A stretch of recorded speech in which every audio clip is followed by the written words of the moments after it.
వేసవి వేడిపై దాడి, చల్లటి రిఫ్రెషింగ్ స్టాప్ తో హాయి.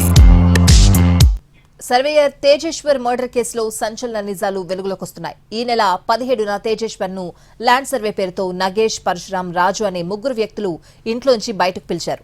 కారులో ఎక్కించుకుని తీసుకువెళ్లారు. ముందు సీట్లో కూర్చున్న తేజేశ్వర్ మెడ పట్టుకుని రాజు, పరశురాం కత్తితో పొడిచారని తెలిపారు పోలీసులు.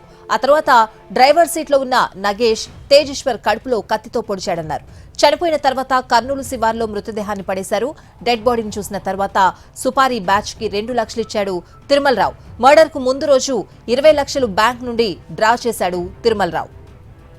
హత్య తర్వాత ఐశ్వర్యతో కలిసి లడక్ వెళ్లేందుకు తిరుమలరావు ప్లాన్ వేసుకున్నాడు.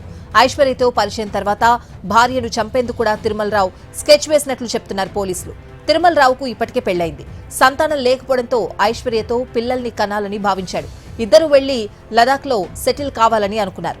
హత్య జరిగిన రోజు తల్లికి ఫోన్ చేసి కొన్ని దుస్తులు తెప్పించుకుంది ఐశ్వర్య.